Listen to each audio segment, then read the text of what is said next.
I'm not proud of what I did. I'm not ashamed either. If you've ever watched a man lie for so long that the lie grows legs, gets a name, and walks around town like it owns the place, you'll understand why I drew one line and didn't step back. This isn't a hero story. I didn't kick in a door or give a speech. I made coffee. I kept receipts. And one afternoon I hired a kid who changed the trajectory of a man who thought he couldn't be touched. It was a Tuesday that smelled like wet cardboard. In my shop, the radio was low and the drill press had a wobble I kept meaning to fix. I run a small fabrication place now, custom brackets, railings, the kind of orders that come scribbled on napkins. 2 years earlier, I'd walked out of a bigger life at Krieger Materials, where the paychecks were fatter and the rot started behind the smiling community banner. I left clean. No fireworks, just dropped my badge in a tray and didn't look back. Around 4, the bell over my door did that polite ring it does when someone tries to be invisible. She was half inside already, rain on her sleeves, hood down because it had given up being waterproof weeks ago. 16, maybe, thin in the way that isn't a choice. She stood with her hands where I could see them, one holding a folded flyer for a church pantry, the other empty. "Do you hire day help?" she asked, voice steady, not pleading. "I can sweep, sort, carry." I learned fast. "Kids come by sometimes. I keep a shelf of cheap gloves and a jug of clean water for anybody who needs a minute out of the weather." I nodded at the stool by the clock. "Name?" She hesitated, like names had weight. "Maya," she said, and then after a beat, the last name. "Krieger." I don't have a poker face. I felt something in my jaw twitch, because that last name is not like Smith or Johnson around here. It lands with a specific sound, the sound of my former boss introducing himself to city council members, like a sponsor on a little league banner. I kept my eyes on the clipboard. "Spell it," I said, like it might be different. She spelled it the way I knew it. I've seen coincidence used as an excuse more times than I've seen it be real. Still, I ask the questions you ask when you're trying to be decent and not nosy. "You in school?" She nodded. "Was. Kind of am. River East. I'm trying. Got a place to stay?" "Most nights," she said. No drama. "It's not far." She kept her backpack on like a seatbelt. When I pointed at the broom, she moved like someone who's been told exactly what happens if you break a thing. No slamming, no scraping, just work. 10 minutes in, I realized she was stopping to line the broom head with the floor crack, so dust didn't slip underneath. That's the kind of detail you don't teach. That's hunger and pride fighting for the same square foot. I made us coffee and slid her a bottled water instead. She took it like it was a signed document.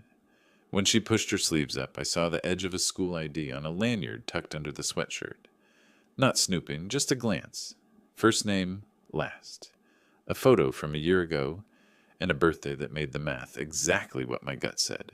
16, plus a handful of days. If you've ever worked under a man who shakes hands with both palms, you know men like Alan Krieger. He'd pat a foreman's shoulder and call him brother, then weaponize the word family to get people to skip lunch. He kept a charity fund on the books, photo ops with donated lumber, a check here or there for optics. I never saw where the money went, just that the ledger had a recurring vendor line that wasn't lumber or paint. Back then, when I asked a question, the answer was a smile that said, "You're ambitious. Don't be curious." Maya swept the corners, then sorted offcuts by size without being asked. She was good at reading rooms, which is a skill that gets taught by hard places. At 5, I paid her cash out of the petty box, logged it on a receipt, and asked if she wanted a sandwich. She said yes like she'd been trained not to, then corrected to, if that's okay, like hunger needed manners. On the walk to the deli, she stayed half a step behind me, checking every reflective surface like mirrors kept score. I didn't pry. I carry a couple rules in my pocket now. Say what you mean, document what matters, and never make someone tell you a story they might only survive telling once. I only asked for a phone number so I could call if I had more work. She pulled out a flip phone that looked like it had survived 3 owners and a washing machine, read it off, and apologized for the minutes being low. "I can come after school," she said, eyes on the sandwich menu like she was memorizing prices. "I'll work quiet."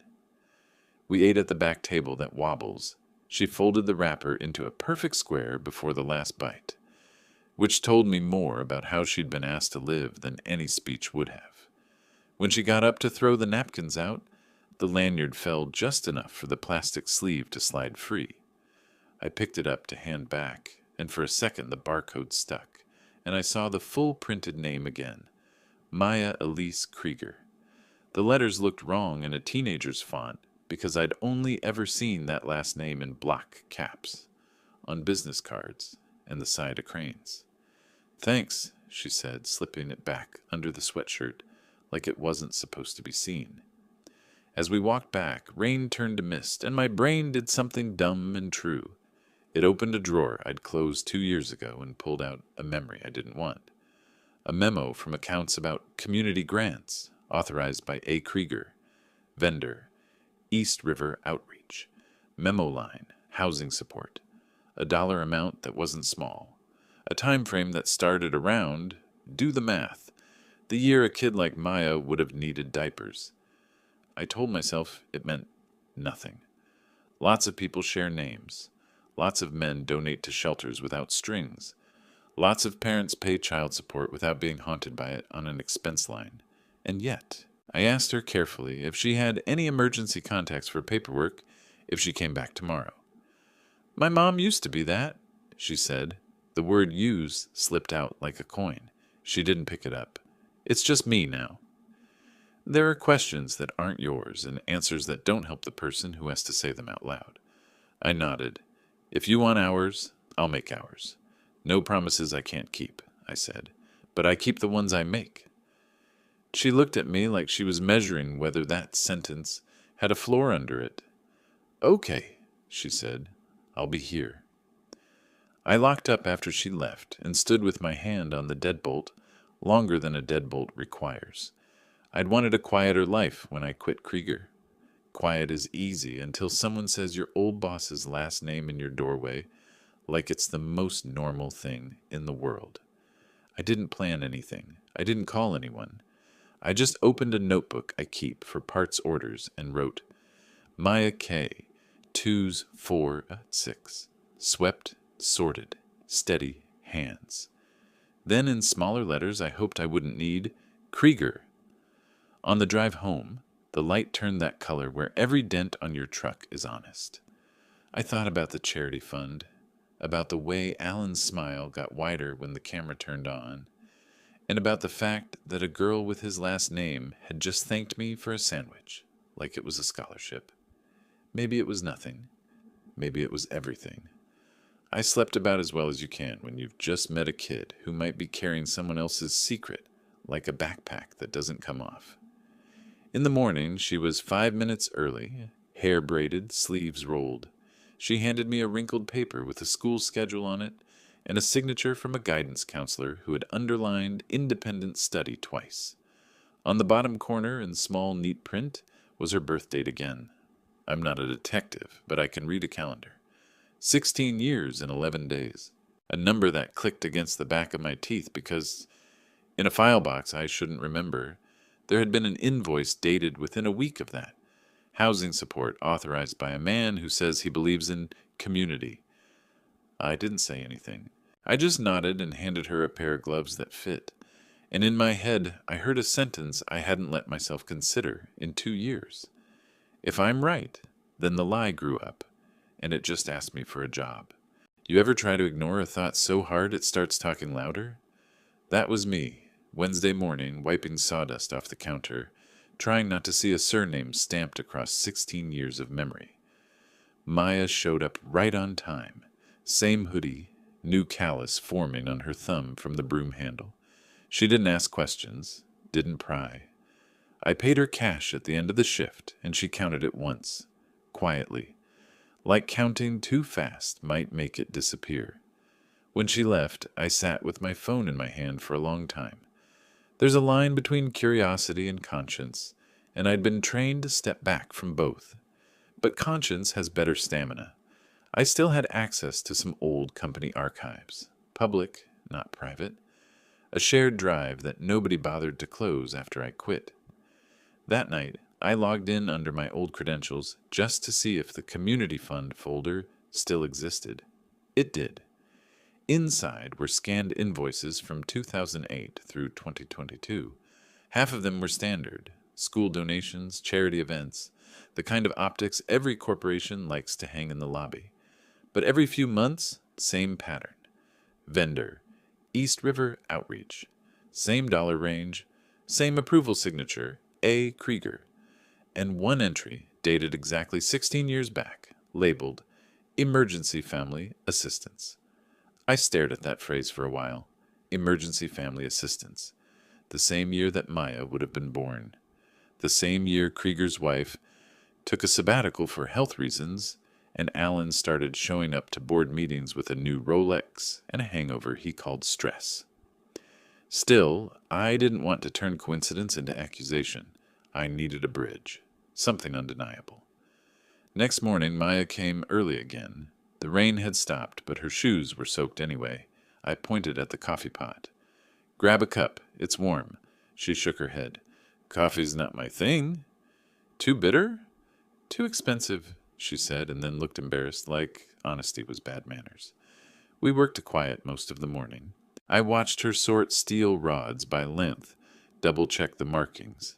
A rhythm settled in, metal on metal, radio humming, her humming softer. At lunch I asked what she wanted to be when she was done with school. She thought about it too long for the question to be small. "Something where people don't yell all the time," she said finally. "Maybe work with my hands. I'm good at fixing things." She was. Before she left, she asked if she could take the broom home, said the shelters was missing the handle.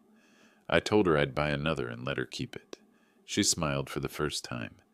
It wasn't wide, but it was real. That night, irritation replaced curiosity. Not at her, at myself. Because I knew Alan. I knew the kind of man who could give a speech about integrity and still treat lives like line items. If he'd buried this secret under charity paperwork, then every check stub with that vendor name was another receipt of silence. So I called Marla, old payroll clerk, retired now, still liked me enough to answer after 9 p.m. "Hey, you ever remember something called East River Outreach?" Long pause. "Oh, that name. That was Alan's pet project, right? Housing grants?" "That's what I'm trying to figure out," she sighed. "It was weird, though. Payments went to a landlord under that name, but there wasn't an actual nonprofit. We got memos every quarter about confidentiality." "Confidentiality for who?" "Alan said it was an abuse shelter thing. Sensitive. No questions asked." No questions asked. That phrase always means don't look too close. After I hung up, I searched the business registry. There was no East River Outreach. Never had been. Just a residential address. Small duplex on the edge of town. Listed under a woman named Elise Harrow. My stomach did the kind of drop that doesn't need gravity. Elise. Maya Elise Krieger. I didn't sleep. I kept thinking of Maya's careful movements, the way she aligned the broom with the crack in the floor. People who grow up in secrets learn precision early. It's the only control they have. The next morning, I brought her breakfast instead of letting her buy anything. She said thanks, quietly, and ate half before folding the wrapper again, like yesterday. "You ever live on East River Lane?" I asked, keeping my tone light, like small talk. She froze just enough for me to know I'd stepped on something true. "That's where my mom's friend used to rent." "Why?" "Just curious. I used to live nearby." She nodded, eyes on the floor. "We moved when I was little. She said we couldn't afford it anymore." I didn't push. You can drown someone by making them remember too much. But that was just the beginning. Because an hour later, while she swept, my phone buzzed with a text from Marla. A photo of a pay stub she'd found while cleaning out boxes. Company reimbursement, community emergency housing, dated the same month as that emergency family assistance note. Payee E. Harrow. The memo field said simply, Childcare. I just sat there, staring at that word until it stopped meaning anything. Childcare. When Maya finished her shift, I paid her double. She looked at the envelope like it might be a test. "It's extra," I said. "You worked through lunch." She started to protest. "Please," I added. "You earned it." She slipped the envelope into her pocket without opening it. "Thanks," she said, "for not asking stuff you don't need to." "Sometimes not asking is the only way to get to the truth," I said. She didn't get it. Not yet. That night, I drove past the old duplex on East River Lane. The house leaned a little, paint the color of old paper. A faded mailbox still had a name scratched under layers of rust. E. Harrow. The window light was gone. The blinds looked like they'd been closed for a long time. Back in the truck, I opened my notebook and wrote 3 lines. East River Outreach. Fake vendor, E. Harrow. Maya's mother, Alan Krieger, thief with a legacy. Then I underlined the last one twice. Mini catharsis. I drove to the thrift store and bought Maya a pair of boots that didn't leak. Left them in a bag with her name on it by the shop door. It wasn't justice. It wasn't even balance. But for the first time in years, I felt that old vibration in my ribs, the one that means something's about to break open. There's a point when suspicion turns into something heavier, like gravity, but personal. Once it grabs you, you can't unfeel it. By Friday, I'd stopped pretending this was curiosity. It was responsibility, and it had a name.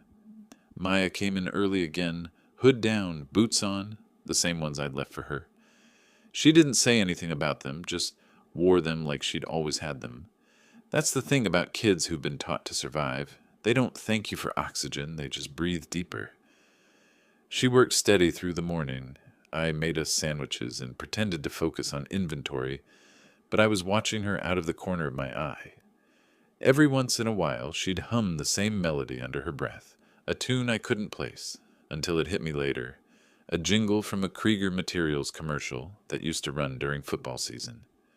My stomach turned like an engine catching the wrong gear. That night, I sat in my truck outside my old job's lot, watching the building lights flicker against wet pavement. I told myself I was just checking to see if Alan still parked in the corner space with the founder plate. Oh, he did. The same silver SUV, the same fake humility in its simplicity. I remembered the way he'd shake hands with city reps, all charm, and then call warehouse guys inventory apes once the cameras left. He was still inside when I left. I didn't go in. I didn't need to. I had a plan. On Monday morning, I drafted a simple email. Nothing dramatic. 2. Finance Compliance Officer. Subject, routine audit support. Body, hi, I noticed a discrepancy in archived community fund records. Possible duplicate vendor listings under East River Outreach. I'd like to confirm whether those payments were reviewed under standard transparency guidelines. Grant Fowler. It looked boring on purpose. Bureaucracy loves boring. Within hours, I got a reply. Thanks for flagging. We'll open a standard cross-check. Can you share any backup docs? I attached the old invoices, blurred the metadata just enough to look like I'd found them in public records. Within a day, the quiet wheels started turning. You can always tell when an audit lands. People start replying faster. Punctuation gets sharper. Meanwhile, I had my own digging to do. I called a friend in HR, someone who'd been around long enough to know where ghosts hide. Can you tell me if East River Outreach ever had an employee file? She hesitated. Why? I think someone used it for personal transfers. Need to know if that's on record. A sigh. Hang on. Keyboard clacking. Then, no employee, no tax ID, but there's an emergency contact listed on an old form. E. Harrow. Alan's personal notes say handled privately. That's all I see. Handled privately. The corporate translation for cover your own ass. By Tuesday, the whispers had started. My old foreman texted me, "What did you do, man? Accounting's on fire." Alan's in meetings all day. I didn't answer. I wasn't ready to speak it out loud yet. That evening, Maya stayed late, helping me pack orders.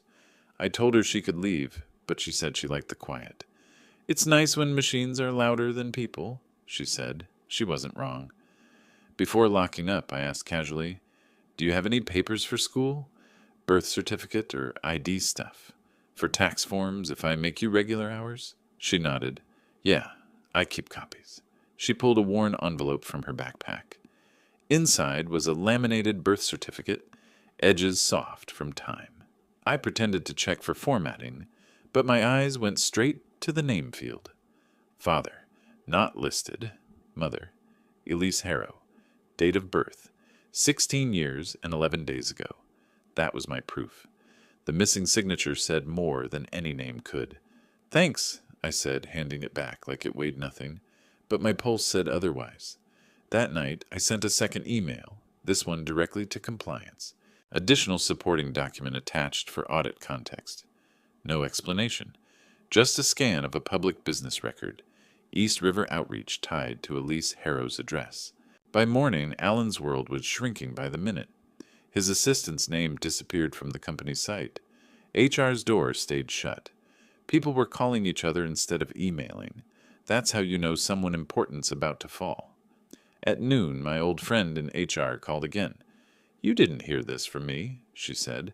They found cross payments, personal accounts, backdated memos, legals involved. Alan's denying everything, but finance traced signatures to his private login. I didn't say anything. You're not coming back here, are you? She asked. No, I said. Just watching gravity work. That night, I told Maya she wouldn't need to sweep for a few days. I had inventory backlog. She looked a little disappointed. Did I do something wrong? Not a thing, I said. Sometimes people just need to clean up their own mess. She smiled a little, unsure what I meant. The next morning, I parked across the street from Krieger Materials. One last time. Employees were filing out early. HR had sent an all-staff email about leadership transition. Alan's SUV was gone. Later that day, a friend texted a single line. Card access revoked. He's out. I didn't cheer. You don't cheer when someone gets buried under the weight they built. You just note the silence. Mini catharsis came later that evening. Maya showed up again, unasked, with a small paper bag in her hands. Inside was a sandwich and a folded note that said, Thank you for the boots. I got into the youth work program. They pay next week. I'll still come help if you want. I stood there longer than I meant to, holding that note. For the first time in years, I didn't feel angry. Just done. Peace doesn't arrive like a parade. It sneaks in, slow, like a morning you didn't think you'd get. 2 weeks after the audit, the noise around Krieger Materials had gone still. No press, no statements. Just the kind of corporate silence that means lawyers are counting commas. I didn't ask for updates. They came anyway. A message from Marla. They found over $300K in community grants, rerouted to that fake vendor. HR confirmed Elise Harrow was real, listed as a private beneficiary. Then later that week, Alan resigned. For personal reasons. Board froze his severance pending legal review. Translation, he'd been stripped clean. But what stuck with me wasn't the money or the title. It was the single sentence at the end of her text. His family's moved out of state. Family. I wondered if he'd even told them why. Maya kept coming to the shop after school. I didn't mention the audit, and she didn't ask. We worked like we always did. Quiet, steady, safe. She laughed more now, small at first, like she was learning how to. Once she caught me double-checking her weld line and rolled her eyes. You don't have to watch me anymore, she said. I'm not going to break anything. I smiled. I know, just habit. One Friday afternoon, she lingered after closing, staring at the calendar where I'd penciled shifts. Can I ask something? Sure. Do you ever miss where you worked before? No, I said. Then after a beat, but I miss who I thought I was when I worked there. She nodded like she understood more than she should at 16. My mom used to say jobs show you who you're willing to be. She sounds smart. She was, Maya said quietly. She died last year. I thought she'd be mad if I came looking for help. Why? She didn't like asking for things. There was nothing to fix in that moment, and she didn't need pity, just space. So I said, "You earned every bit of help you've got." That made her blink fast, but she didn't cry. She just nodded again and started putting tools back in order. Her version of gratitude. The next morning, I got a call from a number I didn't recognize. It was a woman from the company's legal department. "Mr. Fowler, thank you for bringing those documents forward. We've concluded internal actions regarding the former CEO. There's a separate matter we'd like to inform you of. Ms. Harrow's daughter has been included in the company's restitution fund." I didn't say anything for a few seconds. The woman continued, "We understand you may have some connection through employment history. She'll receive educational and housing support under a sealed settlement." I kept my voice even. "She doesn't know about that yet." "She will soon," the woman said, "and for what it's worth, the board appreciates your discretion." Then the call ended. That afternoon, Maya came by with a letter in her hand. Official seal. "They said I got accepted for a scholarship," she said, eyes wide, half wondering if it was a mistake. "That's great," I said. "It covers rent, too," she added. "They said someone set up a fund years ago. I don't know who." I met her eyes and said the only true thing that mattered. Someone who should have done it sooner. She didn't press, just smiled, small and certain. "Guess I can finally stop sweeping other people's floors." "You'll own your own one day," I told her, "and you'll make them cleaner." She laughed, the kind that stays. Weeks passed. Spring pushed the gray away. The shop stayed busy. Steady orders, no ghosts left to chase. One afternoon, she handed me a form to sign, her first real employment contract for a youth apprenticeship program.